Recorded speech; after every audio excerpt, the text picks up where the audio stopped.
Thank you very much. Thank you. Thank you, Mr. Mayor.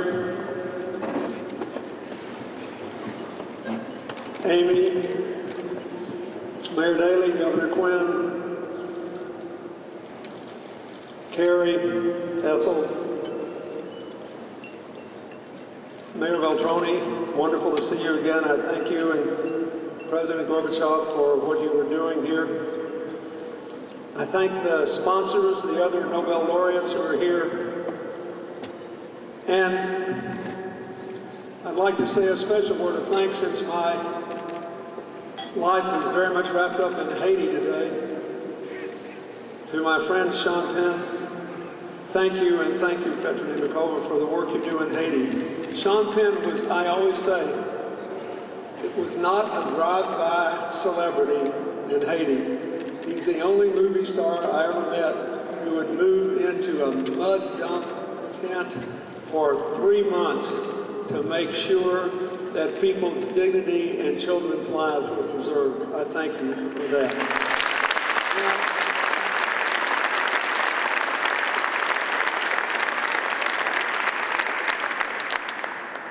I love Rahm Emanuel, and I think he's a fabulous mayor. And he was famous, sometimes infamous, in the White House for never gilding the lily. Tonight he gilded the lily. He illustrated in that introduction Clinton's third law of politics, which is, whenever possible, be introduced by someone you have given a great appointment to. They will inflate your virtues, forget your vices, erase your mistakes from the history books, and you will love every minute of it. I thank Chicago for hosting this important event. And I always tell people it's the best organized big city in America, maybe in the world. It gets me in trouble in New York City, of which I am a happy citizen. But I want to say a special word of thanks too to Walter Veltroni and to my good friend Mikhail Gorbachev, who's not here tonight, for what they are doing.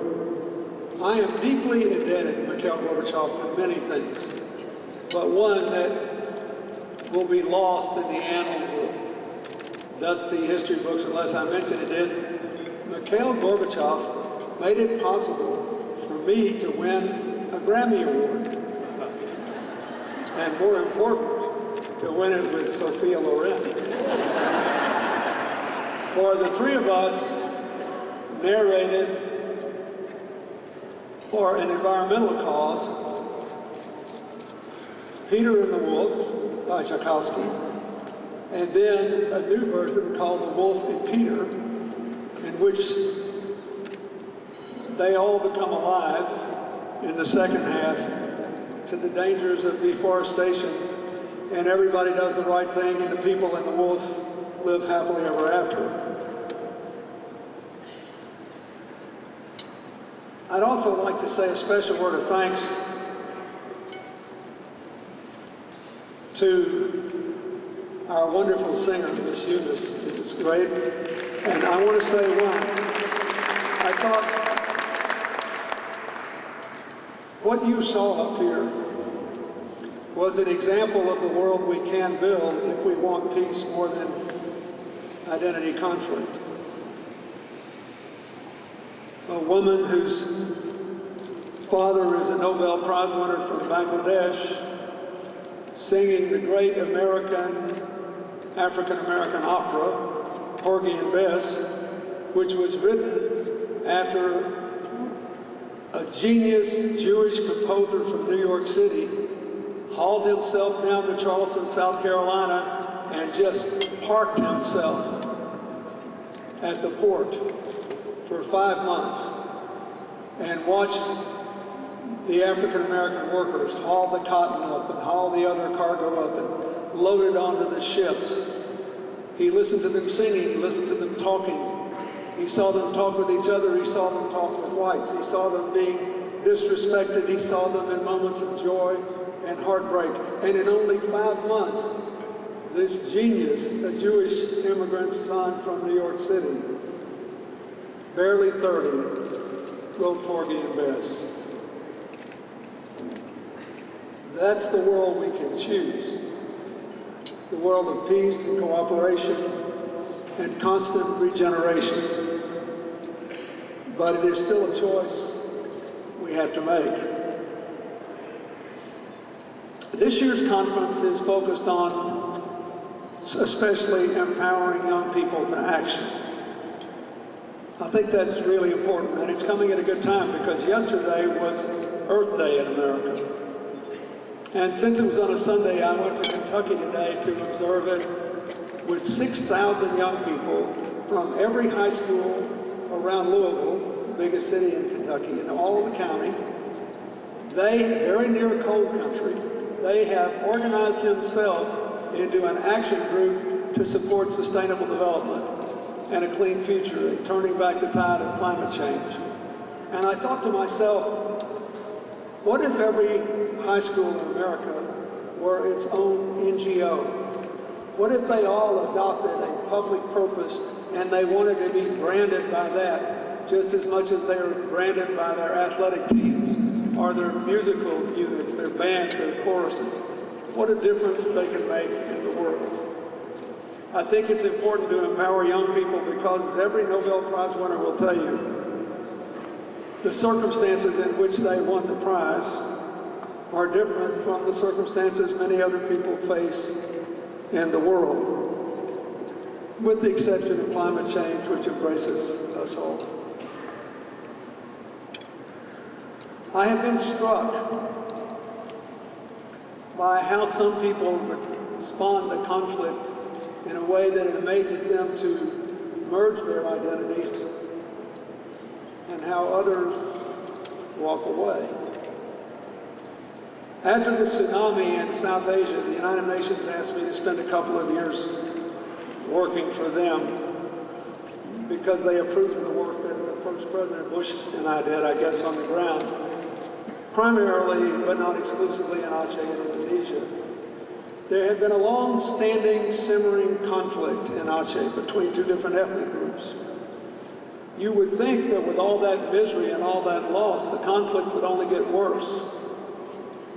But I asked Starbucks to send some people up to the hills where they live with new coffee beans and better instruction on growing. And we got some other people to come in and help them with different kinds of agriculture. And we let them guide us in how we rebuilt their areas. And pretty soon this long, simmering identity clash, which almost no one in the United States even knew about, reached a happy conclusion because they decided they'd rather work together for the common good than spend the rest of their lives fighting over a shrinking pie. But it doesn't always work out that way. I'm very honored that President de Klerk is here with us. I was thrilled when he won the Nobel Prize with my friend Nelson Mandela, because if he hadn't done what he did, the rest of the story would not have worked out as it did, and nobody should ever forget that. And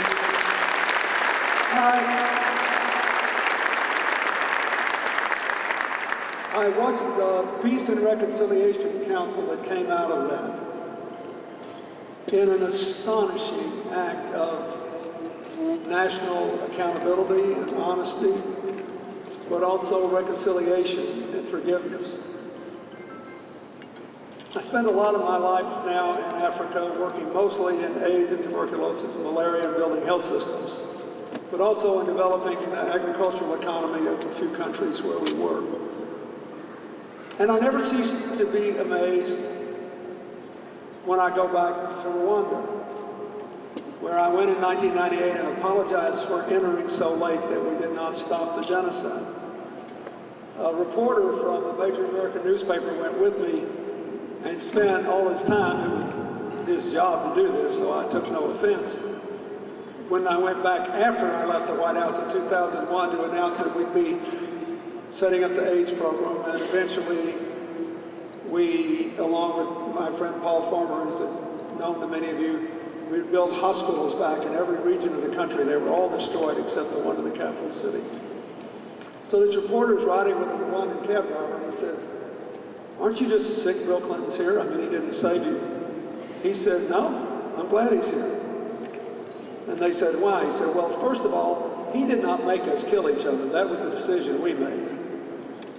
And secondly, at least he apologized. Nobody else has done that." I ask you all to remember that if sometime during the coming campaign season somebody disparages the president for apologizing for America, sometimes the best thing you can do is to say you're sorry. And if everybody who's ever said it to you, I'll bet you a dime to a dollar if you believe they were sorry, you thought more of them after they did it than before. So, anyway, the thing about Rwanda is they have local reconciliation operations. If you did something really terrible, they ship you off to the war crimes tribunal. But if you just participate in a whole bunch of killing, you get to go home. And if you tell the truth, the local council gives you, in effect, community service. The president said we don't have time to keep hating each other, and we don't have the money to build a jail system. So we'll just have to work it out with our neighbors. I will never forget the important role women played in Rwanda, partly because almost everybody that was killed was men, although there were a lot of women killed. About 80% of the victims were male. So half the women, half the governors were women when I got there. A lot of the mayors were when I started working. And the first time I went, I met a woman who told me that she awoke in a pool of her own blood after the machete wielders came through her village, and she said, "I woke and there was my husband and my 6 children lying dead around me, and I screamed out to God in anger that I had been spared. Then I realized I must have been spared for some reason, and it couldn't be something as mean as vengeance. So I do what I can to help us begin again." What this lady did was to set up a foster home where she took in orphans from all ethnic groups and placed them with families without regard to their ethnic groups. A few years later, we finished work on the beautiful genocide memorial, which is there, which is, among other things, a 3-tiered crypt with the bones of 300,000 Rwandans whose loved ones brought them there and registered them on a roll of honor in a beautiful little museum. So, since I helped them build it, they couldn't wait for me to tour the museum. And this young Rwandan took me through the museum in a 3-piece suit, looking like a Harvard MBA, smiling like a movie star. He was unbelievable, and he's taking me through this, explaining how it all began, very scientifically, factually oriented description.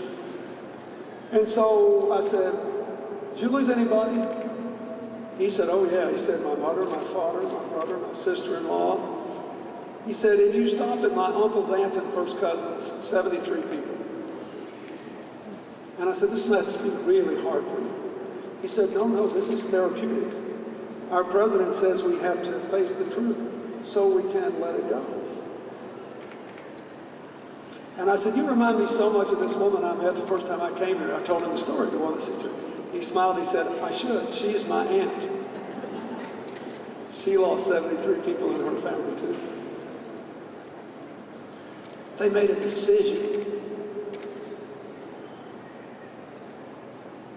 to absorb grief far more profound than anything virtually any of the rest of us will ever have to endure. I know it's not a perfect place, and now there's been almost too much squelching of the identity of the groups, but you have to be awestruck by that. One Tutsi woman lost her husband and 7 of her 10 children. 3 survived only because they were already in the military. And she was a great basket weaver, so she went to a Hutu woman who was a good basket weaver. She said, "Look, I'm 50 years old, I lost 7 kids, I have no money, I have to start again. I'm a good basket weaver, you are too. we got to get over this. Let's work together. So they started a business. Pretty soon, women were coming in. Pretty soon, instead of selling the baskets on the road, they were selling them in stores in Kigali. Pretty soon, they were selling them at Macy's in New York City. Pretty soon, guys like me were buying them to give away as Christmas presents to my foundation supporters. It became so successful that young Rwandan men came there and asked to train. And so she trained them. One day, a 26-year-old man who'd been there for a year came to see her, and he said, "You've been wonderful to me, and you have given me this great job. I cannot live with myself anymore. I murdered one of your children. But I know you have sons in the military, so send for one of them to come and kill me. It will be just, and I will work for you every day until he comes." 7 kids down. She looked at him and she said, "What good would that do? I forgive you. Get up and go back to work." Could you do that? Those are the kind of people that to me embody the Nobel Prize. And somehow everybody's got a legitimate beef about something. And with all this diversity, Ron was saying today he went to a school where there were people from 126 different national and ethnic groups in one school. Somehow we have to find a way to be proud of who we are. Proud of our roots, proud of our heritage, and still embracing. And if you think about it, one of the frustrations, we're all sitting around here on pins and needles, wondering about how the Arab Spring is going to come out because we're afraid that dictatorship will be replaced by ethnic and religious conflict because divisive identity will become more important than inclusive identity. One of the reasons we better watch this Syrian thing closely is while we have limited options, if we don't do as much as we can as soon as we can, the extremists may move in under the belly of it and take it away from the diverse coalition of people who have really tried to make this a broad-based human revolution for human rights and peace. It's a choice. And every day, we all have to make it. We honor here people who made a choice.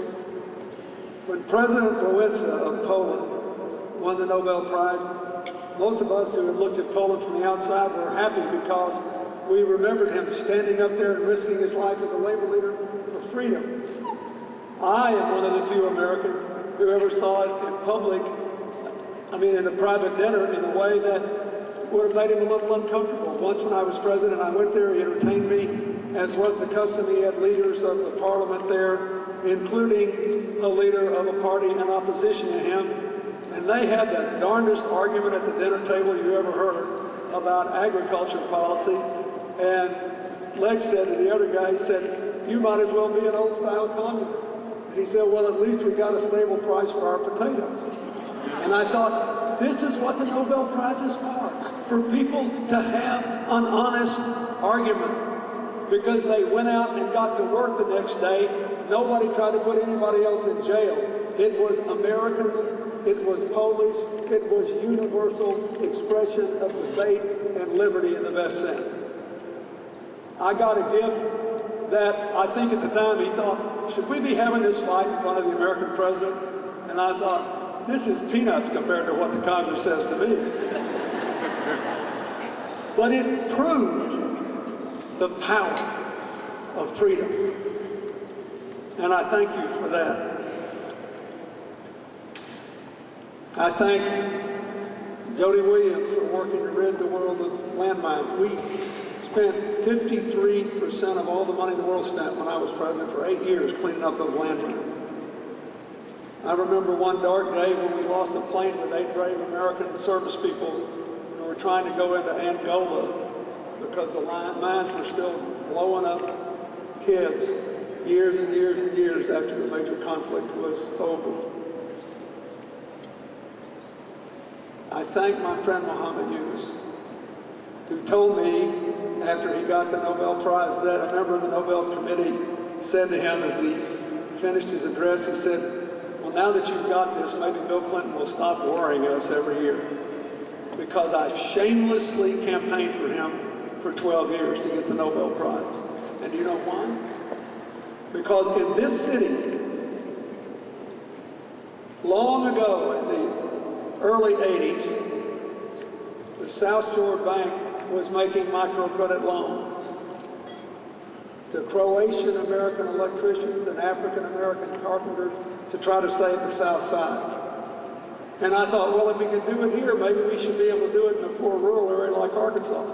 And Hillary and I raised the money to set up the first microcredit bank in Arkansas. And then when I became president, we got the money to do it federally. And then when I left, the program died, and President Obama and the Congress rekindled it. There were years in Bangladesh over the last decade when the political squabbling between the two dominant factions was so profound it almost seemed that they didn't have a government. But the country kept humming along with 6% growth because Muhammad Yunus and the Grameen Bank and BRAC and the others committed to microcredit proved that actually, if you could actually give enough of them, you could lift an economy from the bottom even without a political system. Something that you can only find elsewhere in the last 50 years in northern Italy because they've had so much political turnover. It was an amazing thing. Muhammad Yunus needs your help now. The government's trying to take over the microcredit banks for reasons that are largely political. And the reason I mention this is because when most of us think of the Peace Prize, we think of the things Ron talked about. How close we got to peace in the Middle East. At least for 8 years, the death rate was about a third what it was before and a third what it was afterward among Israelis and Palestinians. And we think of Northern Ireland. But peace is not just the absence of bad things. And I like it when the Nobel Prize goes to someone who makes something good happen. I loved it when my great friend, who sadly is no longer with us, Wangari Maathai, won the Nobel Prize. Because she risked her life to make good things happen. To plant trees and to bring the soil back to life in Kenya and to make sustainable life possible. I loved it when the three women won the Nobel Prize last year, because each in their own way they were risking a great deal to make good things happen. And in general, I think if we ended discrimination and abuse of women around the world and put more women in positions of leadership, we'd probably have more good things happen.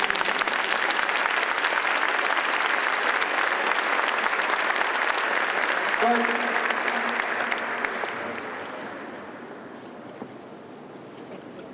the world is full of wonderful development. Near here at the Fermi Lab at the University of Illinois, America's fastest superconducting super collider, basically smashing atoms together for peaceful purposes to measure what happens to subatomic parts. Last year did a study of a subatomic particle called muons. Traditional physics had always held that a positively charged particle had to be offset in equal amounts by a negatively charged one. That they had to be in balance, otherwise matter would not cohere and we would all just fly apart. The problem with this theory is no one could ever explain what scientists have observed. If that's true, how did we evolve from the primordial slime of single-cell organisms? If there was no dynamism within each atom. For the first time in the last year or so, here in Illinois, there was a measurement that seemed to say that ever so slightly, The positively charged muons outweighed the negatively charged ones. To which all of us scientifically ignorant but cockeyed optimistic people said, thank God. But think of it. If it is true, it could explain how we got from the premortal slime into these wonderful chairs tonight. It could explain the internal dynamics which would allow us to unify the sciences of physics, chemistry, and biology. It could open a whole new window on the world. There's a lot of great things going on in this world today. But you all know that it's still too unequal, it is still too unstable, and because of climate change, it is totally unsustainable. And I'm glad Mr. Pachori is here tonight, and when he and the UN panel and Al Gore won the Nobel Prize, I was thrilled about that, because we have to deal with it. Here's what I know. When I leave this world, there will still be plenty of problems. But what I hope will happen is there will be a world full of people like you. That everyone will feel that there has to be some space in their lives to do what you gave the Nobel Prize, or the committee did, to these winners for. That it is no longer enough to be a good citizen, to stay in school as long as you can, to work as hard as you can, to be as good a family person as you can, to raise the best children as you can, to obey the law of your country, to pay your taxes. You also have to find a way to step into the gap between where we are and where we ought to be, for citizens, private citizens, to do public good.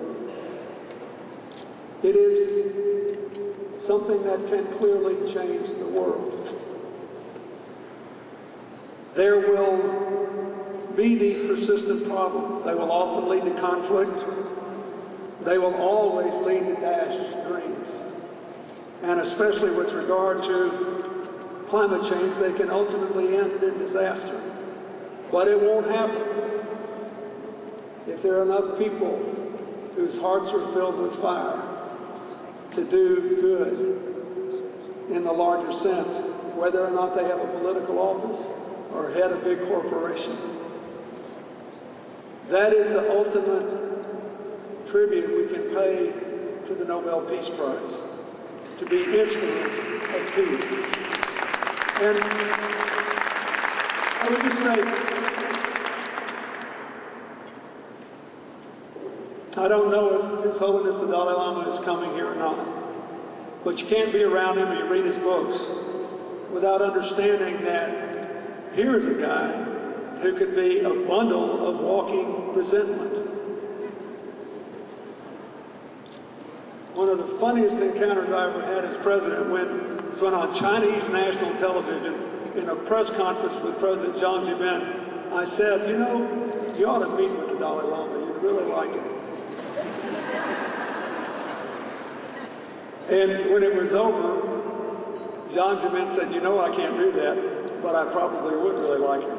I said, I know, you're afraid you'd really like him. It would be a real problem for China. Why? You may think because of his life as a monk, he lives on a plane different from you and me, but he doesn't. He has trained his mind and ordered his heart so that he can live with an openness to reconciliation. He is immensely proud of being Tibetan, but I've seen him holding a golf club in his robes. It's a metaphor for what we all have to try to do and become. There is no reconciling the internal contradictions of the modern world unless we reconcile the internal contradictions of our own identities. You don't have to give up who you are. The young people of Chicago, the young people of America, they need to be inspired by these Nobel laureates, but they need to be inspired by the rest of us as well. To understand that no one is perfect, that a broken clock is right twice a day, and that 100% of humanity is condemned to live our entire lives between those two extremes, never reaching perfection and always being right at least twice a day. That means we have no right to turn what we're proud of and our identity into a weapon of war, a weapon of death, a weapon of oppression. Instead, we should unleash what we have in common. We are, after all, genetically 99.9% the same.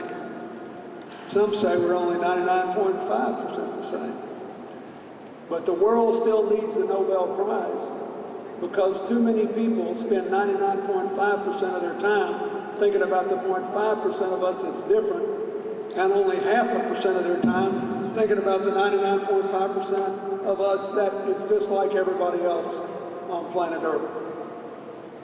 Chicago is in many ways the ultimate American city. It has always welcomed immigrants. It has always found some way to put one foot in front of the other and get the job done, whatever the job is. Today, the job of humanity is to spend just a little more of our time, our treasure, and our heart on what it is we have in common. Thank you, and God bless you.